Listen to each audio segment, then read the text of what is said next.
my dear students. Welcome to my online class. Today I am going to teach ICOM second year paper accounts, and today we are study chapter number first. The name of this chapter is Accounting for Partnership Firm Fundamentals. ठीक है, ये ICOM second year का chapter number first है जो आज हम लोग पढ़ेंगे और इसको समझेंगे। ठीक है, इससे पहले हम लोगों ने नॉट फॉर प्रॉफिट ऑर्गेनाइजेशन के एग्जाम्पल्स को और उसके थ्योरी को देखा था। मेरा पिछला वीडियो में आप चैनल में जा कर के देख सकते हैं, उसमें आईकॉम फर्स्ट ईयर का भी और सेकेंड ईयर का भी वीडियोस डाला हुआ है। ठीक है ना मेरे स्टूडेंट्स, तो चलिए हम लोग आते हैं कि इस चैप्टर में क्या क्या हम लोगों को पढ़ना है। फर्स्ट है meaning, definition and nature of partnership पढ़ेंगे। इसे पढ़ने से पहले हम लोग ये जान लें कि इस चैप्टर से हर साल एक क्वेश्चन आपको आएगा और वो क्वेश्चन 4 से 5 मार्क्स का होगा। ठीक है ना, चाहे वो तो इस चैप्टर में 4 से 5 मार्क्स का क्वेश्चन आता है इस चैप्टर से, चाहे वो थ्योरी से हो या फिर प्रैक्टिकल से क्वेश्चन हो। ठीक है ना, इस चैप्टर में हम लोगों को मीनिंग, डेफिनेशन देखना है, characteristics, feature, essential elements of partnership देखेंगे क्या होता है, एसेंशियल ऑफ गुड्स पार्टनरशिप क्या होता है वो देखेंगे, लिमिटेड लायबिलिटी पार्टनरशिप LLP जिसका शॉर्ट फॉर्म होता है वो क्या होता है वो जानेंगे, पार्टनरशिप डीड और एग्रीमेंट क्या होता है वो समझेंगे। ठीक है ना, rights of partner, duties of partner, partnership account में इस चैप्टर में हम लोगों को पार्टनर्स कैपिटल अकाउंट कैसे खोलते हैं वो जानेंगे, फिक्स्ड एंड कैपिटल अकाउंट कैसे पढ़ते हैं बनाते हैं वो जानेंगे, division distribution of profit among partners के बीच में प्रॉफिट का डिस्ट्रीब्यूशन कैसे करते हैं वो, इस सब पॉइंट्स हम लोग इस चैप्टर में पढ़ेंगे। ठीक है ना, lastly final accounts of partnership हम लोग इस चैप्टर को पढ़ के कंप्लीट करेंगे। ठीक है, तो चलिए अब हम लोग चलते हैं इस चैप्टर के फर्स्ट में। तो meaning, definition and nature of partnership क्या होता है। When two or more person enter into an agreement for setting up a business to run it and share the profit and loss, it is termed as partnership. जब दो या दो से ज़्यादा person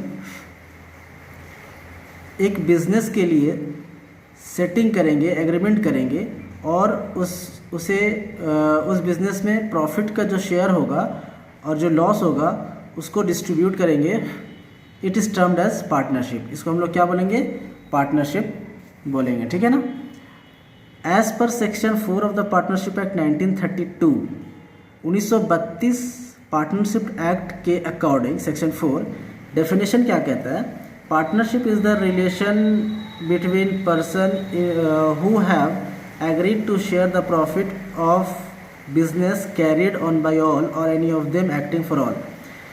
partnership relation है persons के बीच का, ठीक है, जो कि प्रॉफिट को डिस्ट्रीब्यूट करे, बिजनेस का जो भी प्रॉफिट होगा उसको डिस्ट्रीब्यूट करे, कैरिड ऑन बाय ऑल और any of them acting for all.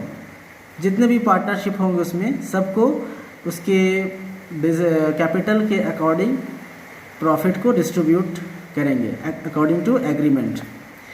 This definition highlights following 3 elements or conditions to determine whether an association of person is a partnership or whether a person is partnership in a firm।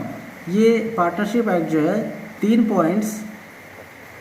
Points condition है। There must be an agreement between all partners के बीच में agreement होना, the agreement must be to share the profit of a business में जो भी profit होगा उसका शेयर का एग्रीमेंट होना चाहिए, the business must be carried on either by all partner और any of them acting for all. और बिजनेस जो है वो सारे पार्टनर्स के अकॉर्डिंग चलना चाहिए। पार्टनर्स क्या होता है, person who have entered into partnership with one another are called individual partners. Persons who have enter into partnership, वो पर्सन जो कि पार्टनरशिप में इंटर करे विथ वन अनदर, एक दूसरे, और कॉल्ड इंडिविजुअल पार्टनर, और कोई इंडिविजुअल इंटर करे तो उसे हम लोग क्या बोलेंगे, पार्टनर्स। ठीक है, सपोज दैट 3 पार्टनर्स का बिजनेस चल रहा है, उसमें कोई एक और पार्टनर ऐड हो जाए तो वो पार्टनर कहलाएगा। फर्म क्या कहलाता है, person who have entered into partnership with one another और कॉल्ड कलेक्टिवली अ फर्म। जो बिजनेस चलता है एक से और एक से ज़्यादा पर्सन से, 2-4, तो वो क्या कहलाएगा? फर्म कहलाएगा। Firm name, the name under which the business of partner is carried on it's called the firm name. ठीक है, हर फर्म का एक नाम होगा ताकि उससे समझ में आए कि ये इस कंपनी का प्रोडक्ट है, ये इस कंपनी का प्रोडक्ट है। ठीक है, जैसे कि कोका कोला कंपनी, उसका अपना नाम है। हीरो होंडा का, हीरो अलग है, होंडा अलग है, उसका हर बाइक का कंपनी का अलग नाम है। ठीक है, मारुति सुजुकी है। तो इस तरीके से हर कंपनी का अपना अपना नाम होता है। ठीक है ना। फिर इस चैप्टर में आता है characteristics, features, essential element of partnership. क्या कैरेक्टरिस्टिक्स होता है वो हम लोग देखेंगे। सबसे पहले में होता है 2 और मोर पर्सन, 2 और 2 से ज़्यादा आदमियों का होना। ठीक है ना। एग्रीमेंट है, लॉफुल बिजनेस है, प्रॉफिट शेयरिंग है, म्यूचुअल एजेंसी है, नो सेपरेट एंटिटी है, अनलिमिटेड लायबिलिटी है। फीचर्स और एलिमेंट ऑफ पार्टनरशिप, पार्टनरशिप का एलिमेंट्स और उसका फीचर्स क्या है? 2 या 2 से ज़्यादा person, agreement, lawful business, profit sharing, mutual agency, no separate entity, unlimited liability, no transfer of interest without consent. ये सारा फीचर्स है जो पहले हम आप लोगों को बताए। ठीक है ना। नेक्स्ट है की पॉइंट्स टू रिमेंबर, ये आपके टेक्स्ट बुक में आप खुद पढ़ोगे। Essential of a good partner, एक पार्टनर का, अच्छे पार्टनर का क्या एसेंशियल है? म्यूचुअल ट्रस्ट एंड कॉन्फिडेंस होना चाहिए, ऑनेस्टी इन डीलिंग्स होना चाहिए, हॉनरिंग द पार्टनरशिप डीड होना चाहिए, ट्रू एंड फेयर अकाउंट्स होना चाहिए, rendering true accounts and full information, पूरी इन्फॉर्मेशन होना चाहिए।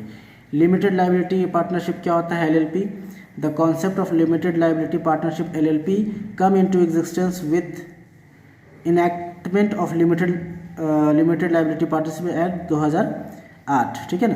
क्या फीचर्स है इसका? Name of the LLP is approved by the registrar of company, company के रजिस्ट्रार के द्वारा अप्रूव्ड होना चाहिए। The LLP came into existence bye entering into an agreement by the partners which defines their respective duties and responsibility and also the profit sharing ratio। और जो profit होगा उसका ratio पे शेयरिंग होना चाहिए, उसकी जिम्मेवारी होनी चाहिए, उसके रिस्पेक्टिव ड्यूटीज़ होना चाहिए। ये मेन फीचर्स है LLP का। ठीक है ना। नेक्स्ट आता है पार्टनरशिप डीड और एग्रीमेंट क्या होता है। पार्टनरशिप डीड और एग्रीमेंट मैं बहुत ही शॉर्ट में आप लोगों को बताऊंगा, क्योंकि वीडियो ज़्यादा लेंदी नहीं होना चाहिए। थ्योरी में प्रैक्टिकल आप लोगों को बहुत जल्दी अपलोड कर दूंगा। क्या होता है partnership agreement? Written document containing the terms of agreement between the partners pertaining to the right and duties of partners is known as partnership deed। Written document होना चाहिए, लिखित होना चाहिए पार्टनर्स के बीच में, बिटवीन द पार्टनर्स के बीच में लिखित होना चाहिए कि उसका जो राइट्स और ड्यूटीज़ है दोनों पार्टनर्स रिस्पॉन्सिबिलिटी से सही तरीके से दोनों पार्टनर्स जो है अच्छे से उस अपने अपने वर्क को फुलफिल करेंगे, उसको हम लोग बोलते हैं पार्टनरशिप डीड या फिर पार्टनरशिप एग्रीमेंट। ठीक है ना। फिर है कंटेंट्स ऑफ पार्टनरशिप डीड, ये आप लोग खुद देखोगे अपनी टेक्स्ट बुक में। राइट्स ऑफ पार्टनर्स क्या होता है? Every partner has right to participate in the conduct and management of the business. जितने भी पार्टनर होते हैं सबको राइट होता है कि वो पार्टिसिपेट करे, अपने वर्क को कंडक्ट करे, मैनेज करे उसको बिजनेस में। ठीक है। Next point, every partner has the right to consultant and give his opinion to all matters of the firm. हर एक पार्टनर को राइट है कि वो अपना अपना ओपिनियन रखे बिजनेस में। Every partner has a right to have access to and inspect and copy of the books of the firm. हर एक पार्टनर को राइट है कि वो books of the copy firm के जो भी अकाउंट्स है उसको मेंटेन करें। सिंपली मीन्स है partners are entitled to share profit equally और in the agreed ratio. Partners का ये राइट्स है कि वो अपने प्रॉफिट को शेयर करे या फिर लॉस हो तो उसको शेयर करे इक्वली या फिर जो एग्रीमेंट रेशियो होगा उस according. Where a partner is entitled to interest on capital, जहाँ पार्टनर्स इंटाइटल करता है इंटरेस्ट ऑन कैपिटल को सब्सक्राइब बाय हिम, उसके द्वारा जो सब्सक्राइब्ड है, such interest shall be payable only out of profit, वो पेबल होगा उस प्रॉफिट पे। Partner who has advance loan to the firm, partner who has advance करेगा लोन टू द फर्म को is entitled to receive interest, वो interest receive करेगा thereon at the rate of 6% per annum, 6% के rate से वो loan का percent recover करेगा। A partner has right to be indemnified in respect of payment, partner के पास right है कि वो इंडेमनिफाइड करे पेमेंट को। मेड एंड लाइबिलिटीज, जो लाइबिलिटीज है इनकर्ड बाय हिम, उसके द्वारा जो इनकर्ड है। A partner has the right to retire from the firm, partner को राइट है कि वो फर्म से रिटायर कर जाए, निकल जाए after giving proper notice, notice देने के बाद। डायरेक्टली वो नहीं निकल सकता है, कोई नोटिस उसे देना ही होगा। नेक्स्ट है ड्यूटीज ऑफ पार्टनर, ये हम आप लोगों को नेक्स्ट वीडियो में बताएंगे। एक वीडियो और बनाएंगे थ्योरी का इस चैप्टर का, उसके बाद फिर प्रैक्टिकल आप लोगों को समझाएंगे। ठीक है, तो आज के लिए इतना ही।